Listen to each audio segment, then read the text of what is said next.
So, hey guys, Chauzu here. So, as we all know, the anniversary is not exactly what we expected. As usual for the global side, people are in uproar, not happy at all. So, we don't even need to talk about that. Like, the anniversary could have been the best thing we ever expected, and we'd still shit on Bandai because, well, you just want our money. You keep putting out so many legends. How can you do that? And now when we get just two, it's like, how can there just be two legends for anniversary? So on the global side of things, you can't win. People will complain. That's the global meta, to be honest. So we leave it at that. We'll focus on a more interesting meta and more relevant for OPTC, because what Bandai really cares about in the end is the JP side. And if you don't know how JP people work on social media, like, the status quo is to be very respectful and polite and mostly just be excited about things. So it's been pretty rare to see negative comments towards OPTC on the JP Twitter, but this has slowly started to change and people are getting more and more unhappy.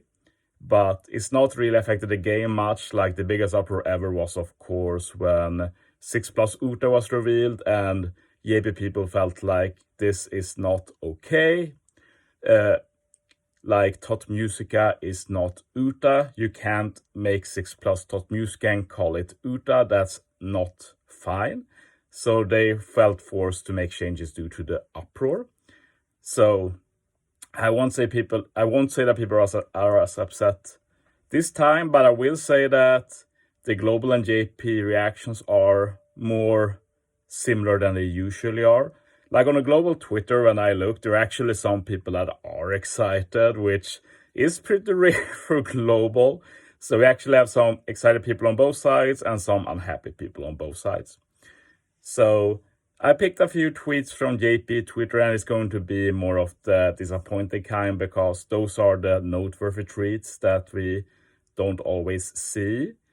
And the positive or more respectful tweets are like the status quo, so not as interesting to look at on JP.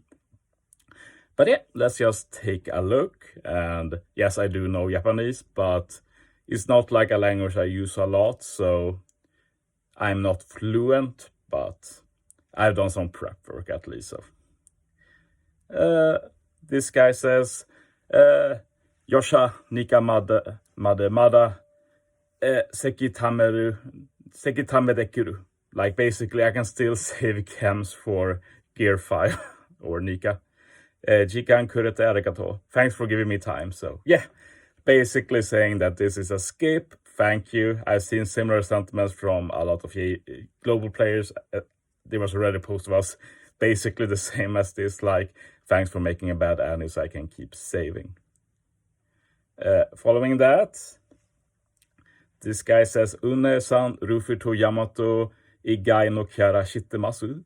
Like, basically, Une-san, that's basically the management, basically aimed at Yoshi, I guess. Like, Yoshi, do you know of any other character than Luffy and Yamato? Which is a very good take. Like, the Luffy spam is expected, but releasing a new Luffy this close to Gear 5 is insanity.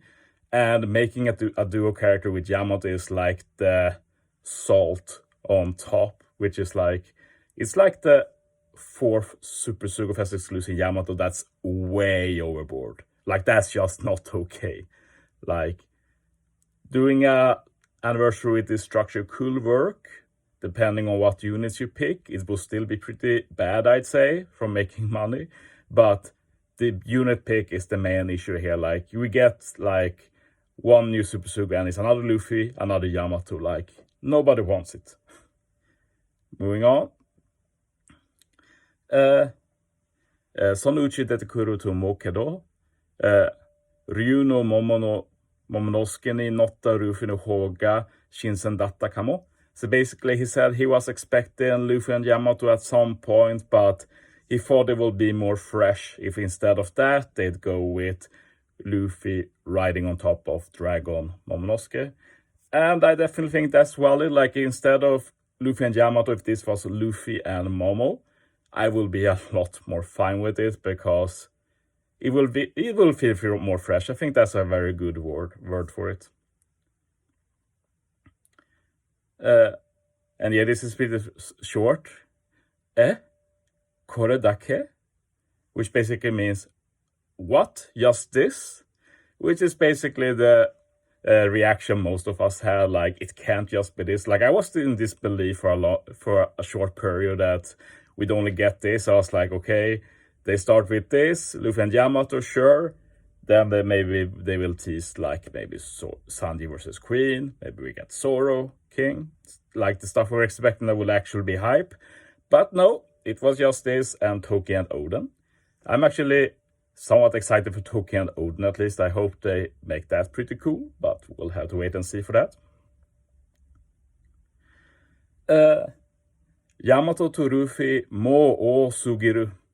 Basically continuing on to before, he basically says that we already have too many Yamato and Luffy, which is perfectly right.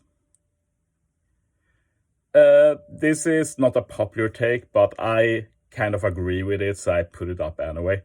Sanji versus Queen, Zoro versus King, Luffy versus Kaido. So basically, Sanji versus Queen, Zoro versus King, Luffy versus Kaido.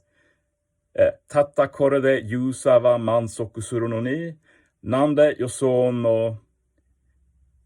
I can't really read that right now. No koto shika dekinainda. But like, you still can understand from context. Basically, if you just did these 3 versus units, the player base will be happy, but why do you have to continue to defy expectations? That's basically the gist of this. And like, I was thinking a bit about this before, and do a versus anniversary, do Luffy versus Kaido if we had a lot of versus Kaidos. And back then I was like, no, that doesn't feel right anyway. But like, in retrospect, like, I'd actually kill for this anniversary. That will be super cool. They could have rehauled versus special. That could have been one of the coolest anniversaries, and instead we got a total fart, basically. Moving on. This is probably my favorite tweet. It's only got 1 like, which makes me sad. This made me laugh a lot. It says, Kitai o uragiranai. Warui imide.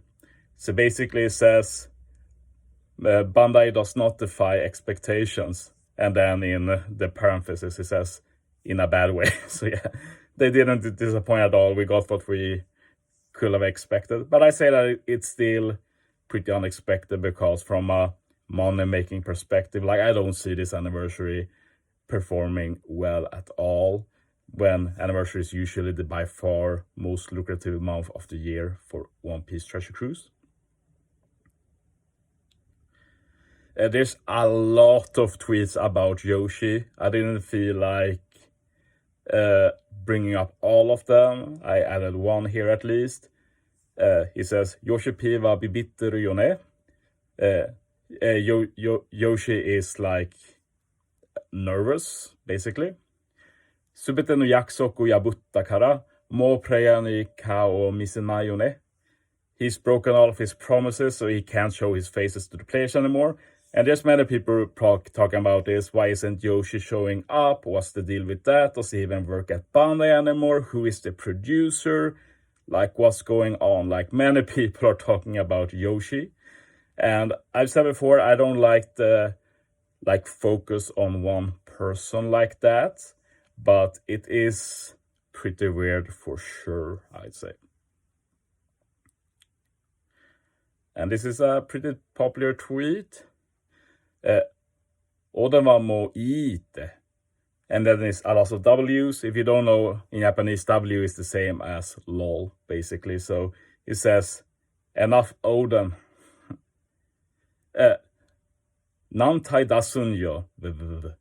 So basically, how many of him are you going to put out, lol? Then, Yamato kandren mo chofes bakkariyashi. So you're just putting out Yamato Super Sugos all the time.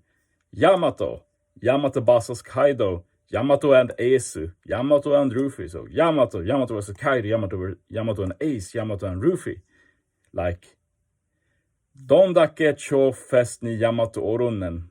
But like basically, how many Super Sugu Yamato you're going to put out? This is like written in Kansai dialect, so sounds pretty funny to read. But yeah, there's just too much Yamato. And I can agree that there's too many Oden. Like if we hadn't got Wheat to Oden, this would be a lot more hype. But like we got one Toki, we got two Oden. That feels like a pretty good amount of Toki and Oden for the relevance in the manga. One final tweet, let's see what that is. And yeah, pretty short and simple. これ本当に周年なのか? Basically, is this really the anniversary? Lol. And yeah, I think that's what a lot of us feels like this can't be it. And we know it won't be it. They will be putting up more Super Sugus during this anniversary for sure. But will it salvage the anniversary? I don't think so, at least not financially. Like the way it usually works is that people are very excited in the beginning, get drawn in, and then you have to actually start playing the game, and then people start dropping like flies pretty fast. So by the end of the part 2 or whatever, towards Treasure Map or Kizuna, like people will be goners already, and yeah. Luckily for Bandai, they do have that Gear 5 release later that will probably make this a very lucrative year anyway, but why not have both, basically? Good Annie and good Gear 5 release. Like, whatever, that's some YAP reactions. Thanks for watching, guys. See you next time.